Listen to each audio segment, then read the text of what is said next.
ज्ञान और मोक्ष के पवित्र नगरी गया जी के हम प्रणाम करही। विष्णुपद मंदिर के ई गौरवशाली भूमि पर अपने सबके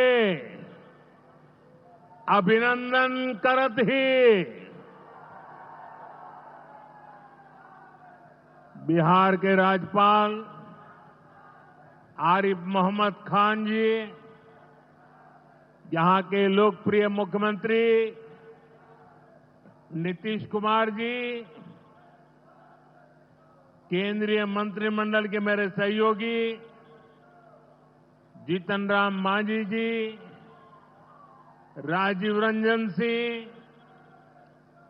चिराग पासवान जी, रामनाथ ठाकुर जी, नित्यानंद राय जी, सतीश चंद्र दुबे जी, राजभूषण चौधरी जी, डिप्टी सीएम सम्राट चौधरी जी, विजय कुमार सिन्हा जी, बिहार सरकार के मंत्रीगण, संसद में मेरे साथी उपेंद्र कुशवाहा जी, अन्य सांसदगण और बिहार के मेरे प्यारे भाइयों और बहनों,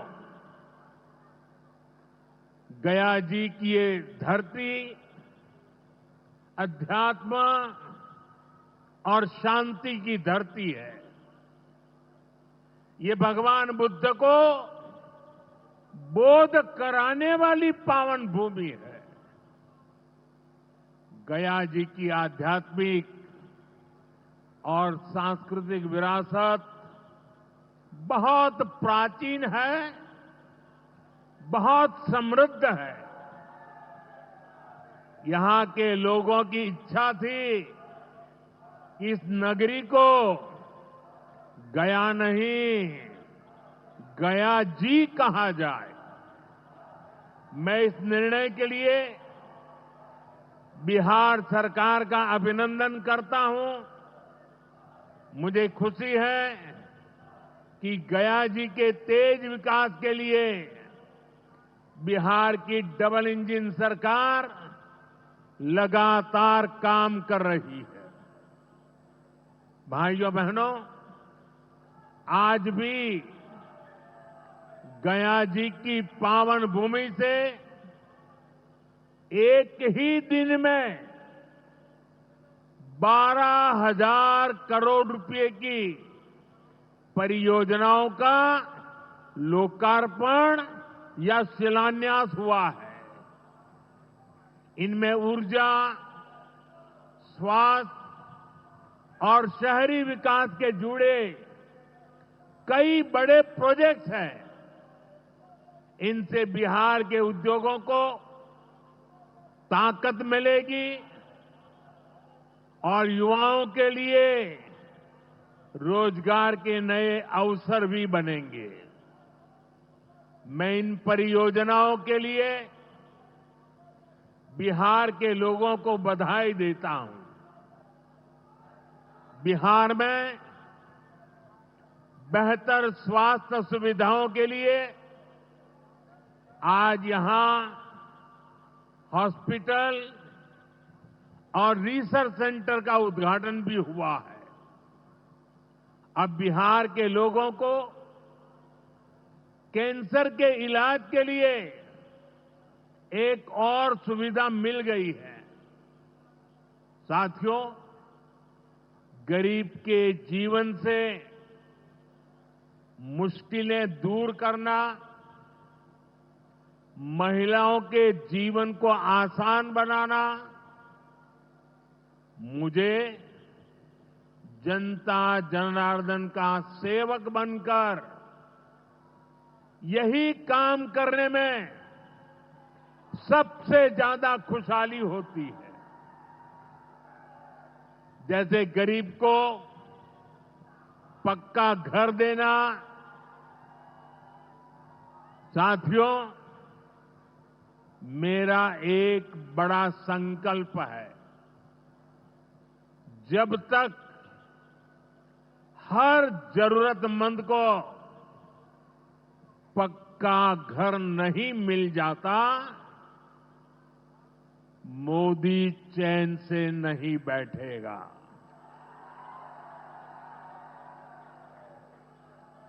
इसी सोच के साथ पिछले 11 साल में 4 करोड़ से अधिक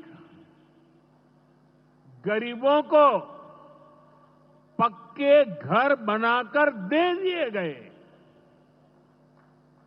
अकेले हमारे बिहार में 38 लाख से अधिक आवास बनाए गए। गया जिले में भी 2 लाख से अधिक परिवारों को अपना पक्का घर मिला है।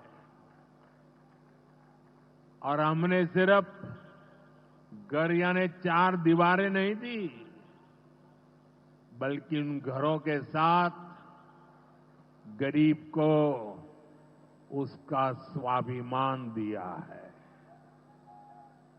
इन घरों में बिजली, पानी, शौचालय और गैस कनेक्शन की सुविधाएं दी हैं। यानी गरीब परिवारों की भी सुविधा, सुरक्षा और सम्मान से जीने की गारंटी मिली है। साथियों, आज इसी सिलसिले को आगे बढ़ाते हुए बिहार के मगध क्षेत्र के 16,000 से ज्यादा परिवारों को अपना पक्का घर दिया है। यानी इस बार इन परिवारों में दिवाली और छठ पूजा की रौनक और ज्यादा होगी। मैं अपना घर पाने वाले सभी लाभार्थी परिवारों को बहुत बहुत बधाई देता हूं। और जो लोग अब भी पीएम आवास योजना के लाभ से छूट गए हैं, मैं उन्हें विश्वास दिलाता हूं कि पीएम आवास का अभियान तब तक जारी रहेगा जब तक हर गरीब को अपना पक्का घर नहीं मिल जाता। साथियों, बिहार चंद्रगुप्त मौर्य और चाणक्य की धरती है। जब जब किसी दुश्मन ने भारत को चुनौती दी है, बिहार देश की ढाल बनकर खड़ा हुआ है। बिहार की धरती पर लिया हुआ और संकल्प, ये धरती की ताकत है। इस धरती पर लिया गया हर संकल्प कभी खाली नहीं जाता।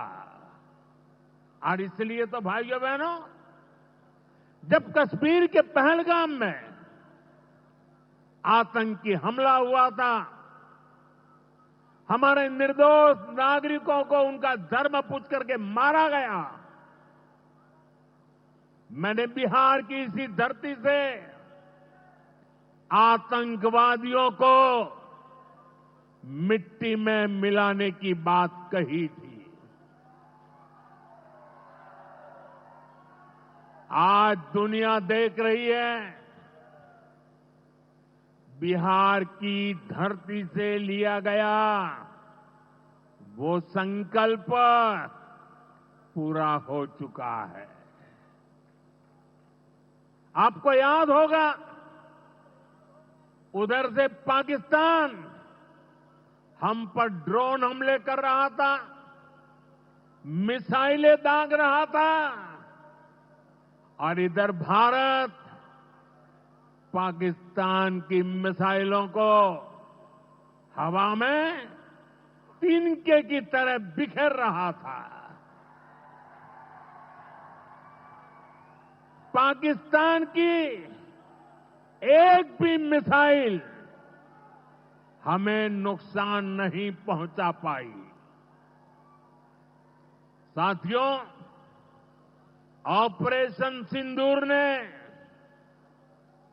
भारत की रक्षा नीति की नई लकीर खींच दी है। अब भारत में आतंकवादी भेजकर हमले करा के कोई बच नहीं सकेगा। आतंकवादी चाहे पाताल में क्यों न छिप जाए, भारत की मिसाइलें उन्हें दफन करके रहेगी। साथियों, बिहार का तेज विकास केंद्र की एनडीए सरकार की बहुत बड़ी प्राथमिकता है। इसलिए आज बिहार चौतरफा विकास के रास्ते पर आगे बढ़ रहा है। बीते वर्षों में पुरानी समस्याओं के समाधान तलाशे गए हैं और नई प्रगति के रास्ते भी बनाए गए हैं। आप याद करिए, लालटेन राज में यहां कैसी दुर्दशा थी। लालटेन राज में एक क्षेत्र लाल आतंक से जकड़ा हुआ था।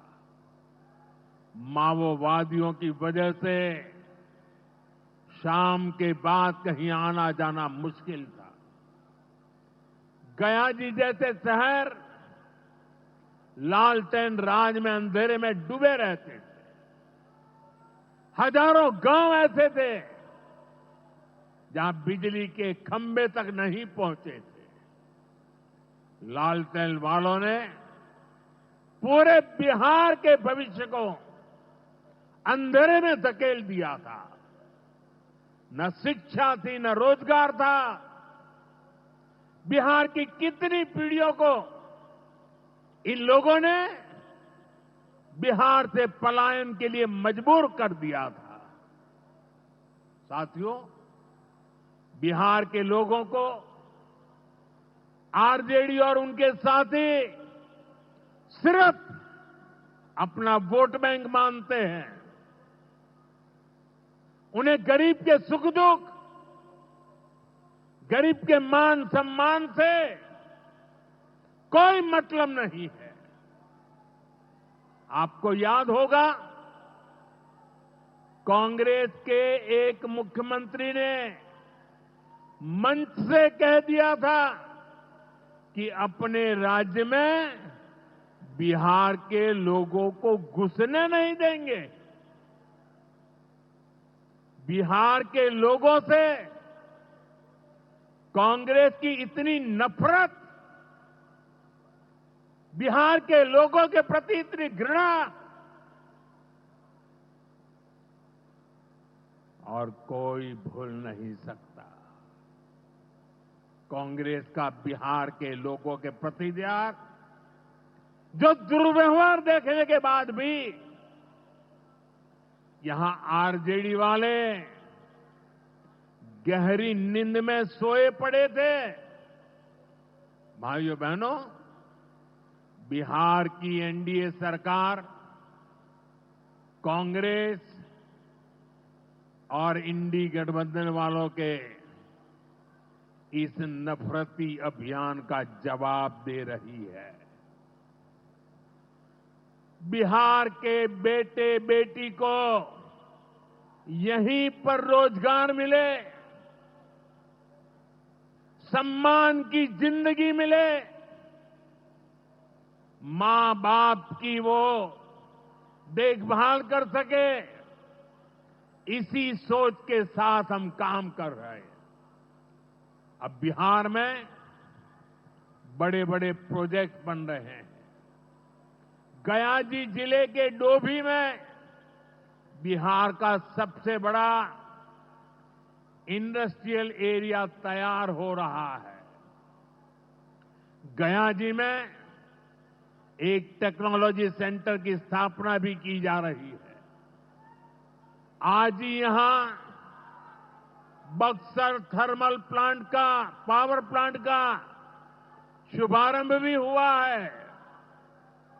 कुछ ही महीने पहले मैंने औरंगाबाद में भी Navinagar super thermal power project की आधारशिला रखी थी। भागलपुर के पीरपैंती में भी नया थर्मल पावर प्लांट बनेगा। इस पावर प्लांट से बिहार में बिजली की आपूर्ति बढ़ेगी। और आप सब जानते हैं, जब बिजली उत्पादन बढ़ता है तो क्या होता है?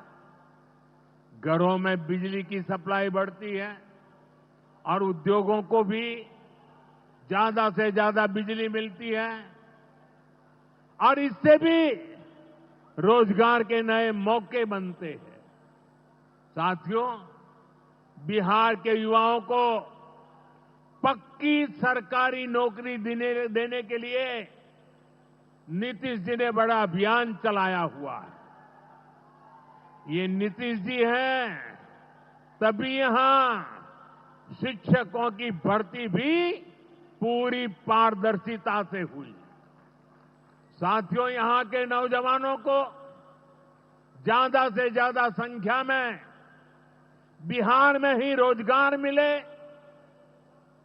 उन्हें नौकरी के लिए पलायन न करना पड़े, इसमें केंद्र सरकार की एक नई योजना से भी बहुत बड़ी मदद मिलने वाली है। अभी पिछले सप्ताह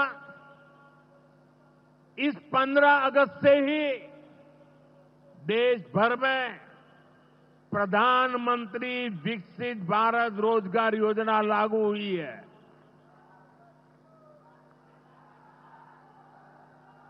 इसके तहत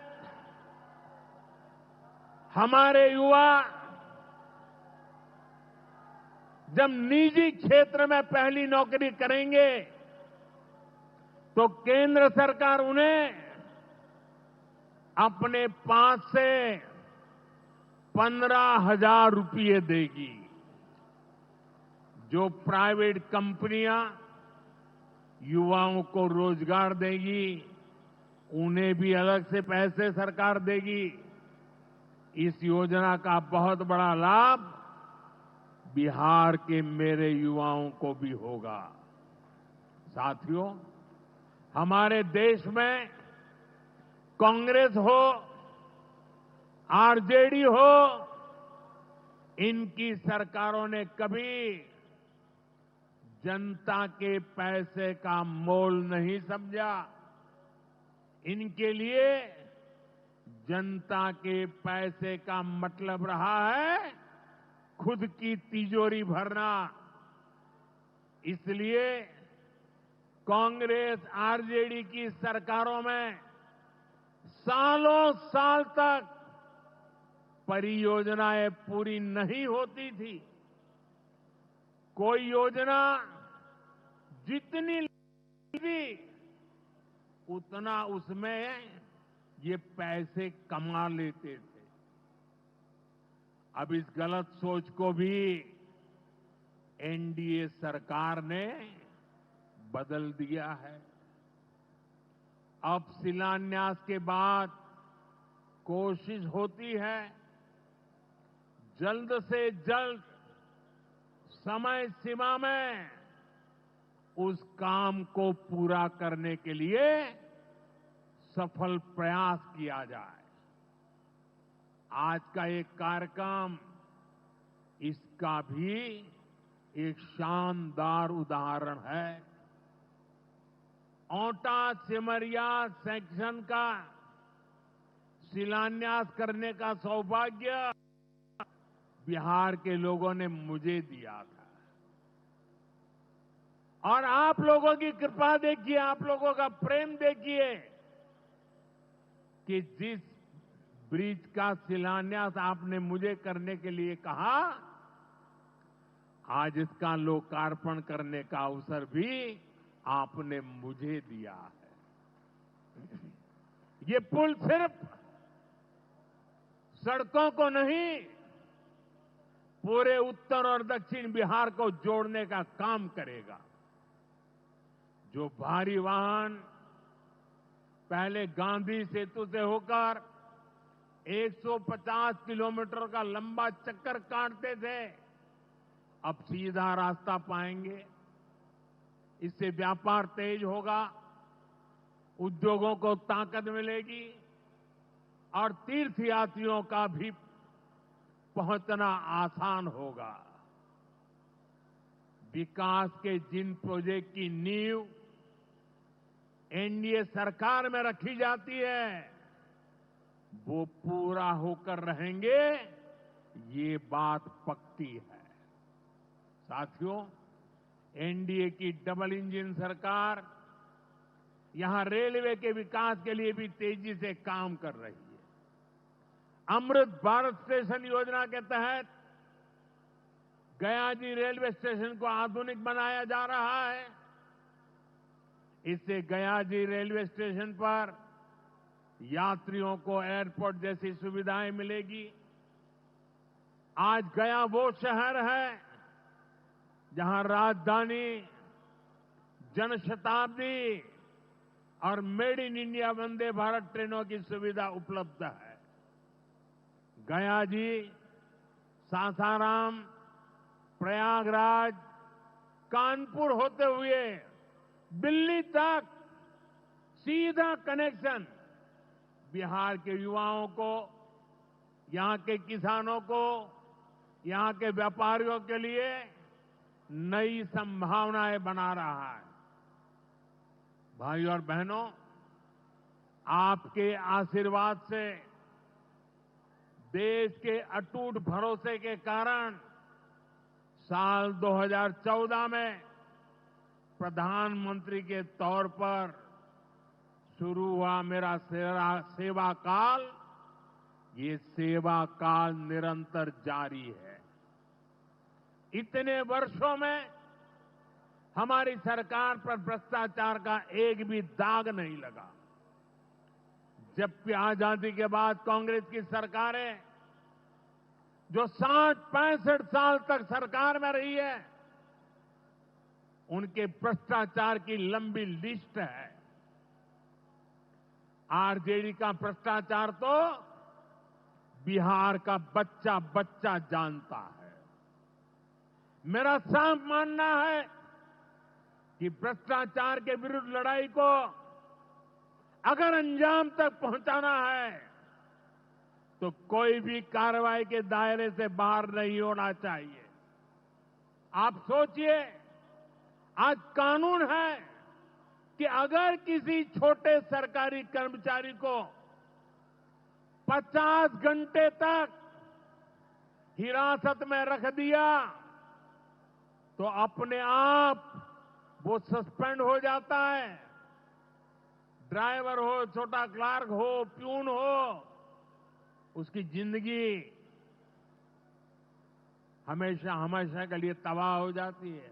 लेकिन अगर कोई मुख्यमंत्री है, कोई मंत्री है, कोई प्रधानमंत्री है, तो वो जेल में रह करके भी सत्ता का सुख पा सकता है। ये कैसे हो सकता है? हमने कुछ समय पहले ही देखा है कि कैसे जेल से ही फाइलों पर साइन किए जा रहे थे, जेल से ही सरकारी आदेश निकाले जा रहे थे। नेताओं का अगर यही रवैया रहेगा तो ऐसे भ्रष्टाचार के विरुद्ध लड़ाई कैसे लड़ी जा सकती है। साथियों, संविधान हर जनप्रतिनिधि से ईमानदारी और पारदर्शिता की उम्मीद करता है। हम संविधान की मर्यादा को तार तार होते नहीं देख सकते। इसलिए एनडीए सरकार भ्रष्टाचार के खिलाफ एक ऐसा कानून लाई है जिसके दायरे में देश का प्रधानमंत्री भी है। इस कानून में मुख्यमंत्री और मंत्रियों को भी शामिल किया गया है। जब ये कानून बन जाएगा तो प्रधानमंत्री हो या मुख्यमंत्री या फिर कोई भी मंत्री, उसे गिरफ्तारी के 30 दिन के अंदर जमानत लेनी होगी और अगर जमानत नहीं मिली तो 31वें दिन उसे कुर्सी छोड़नी पड़ेगी।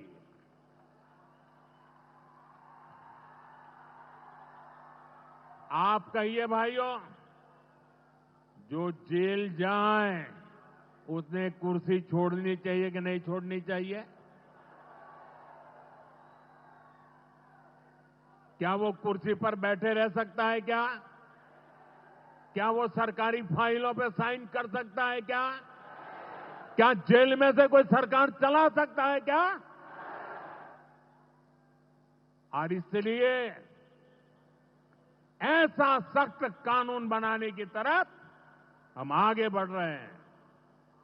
लेकिन साथियों, ये आरजेडी वाले, ये कांग्रेस वाले, ये लेफ्ट वाले इस कानून का विरोध कर रहे हैं। ये बहुत गुस्से में है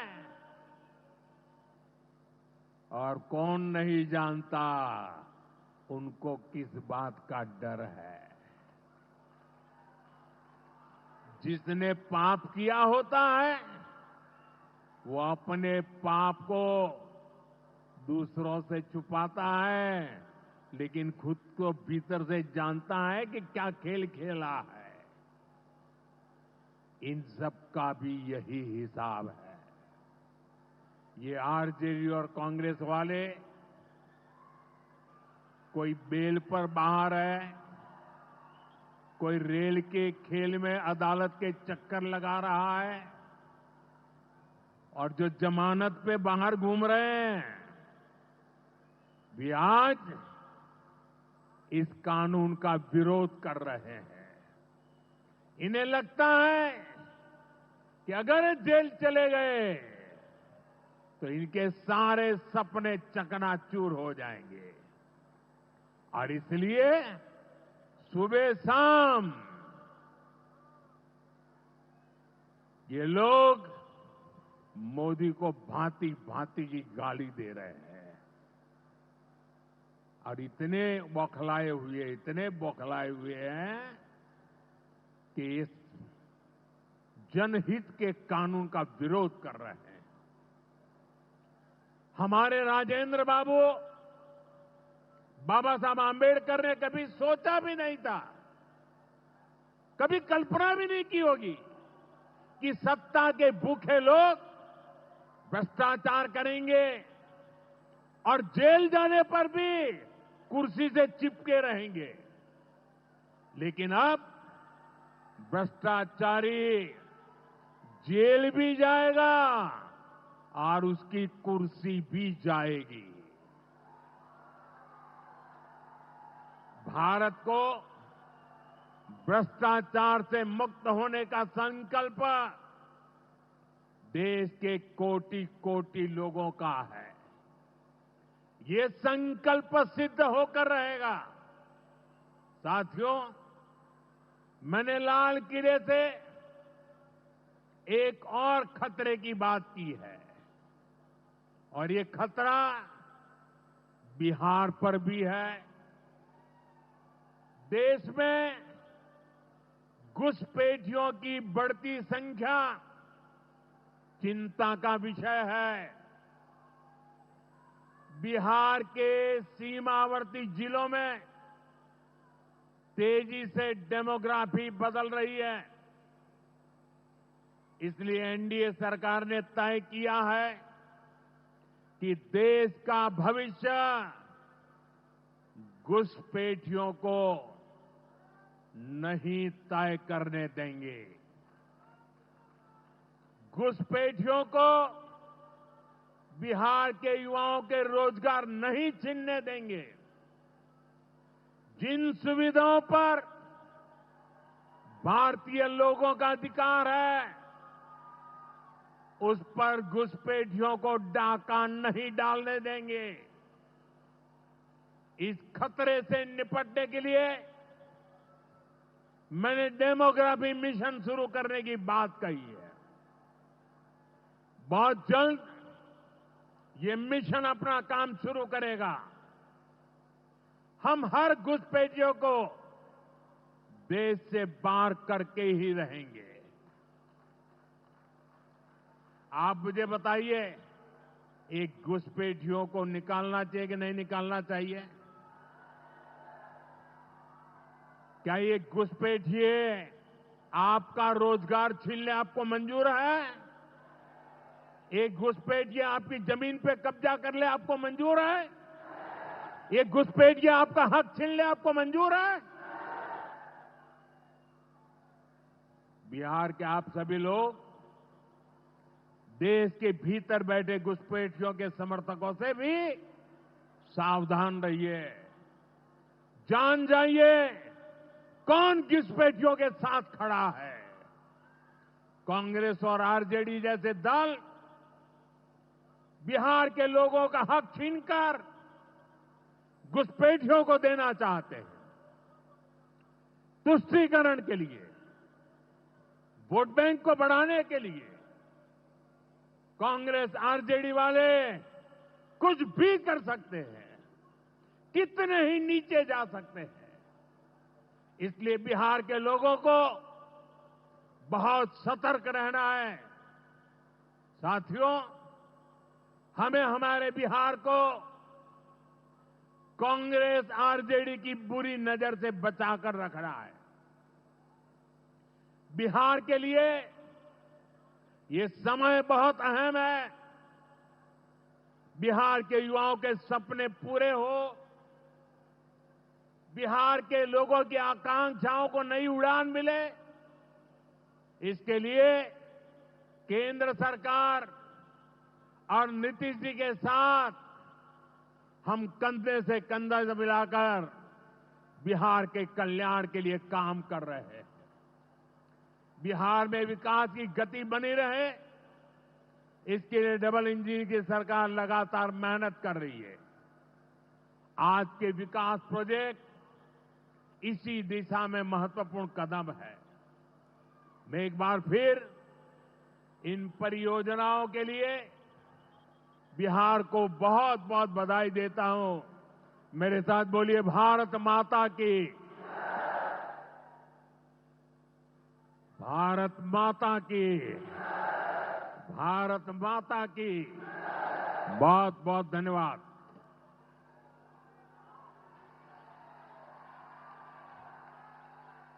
आपके ओजस्वी उद्गारों के लिए हृदय से धन्यवाद मान्यवर। ऑपरेशन सिंदूर आपके साहसिक मार्गदर्शन में हमारी तीनों सेनाओं की त्रिशक्ति के पराक्रम की अभिव्यक्ति है। रुख मोड़ दिए तूफानों के, चट्टानों को धूल बनाया है। दुश्मन हमको ना भूलेगा, उसे ऐसा सबक सिखाया है। आपका हर शब्द राष्ट्र चेतना का उद्घोष है, राष्ट्र सर्वोपरि का संकल्प है। आपकी जीवन यात्रा मां भारती की ऐसी निष्ठावान सेवा है जो हर भारतवासी के लिए एक प्रेरणा है मान्यवर। स से स्वस्ति, स्वयं से पहले देश के आपके आदर्श आज भारत के विजय रथ को नई ऊर्जा से भर रहे हैं।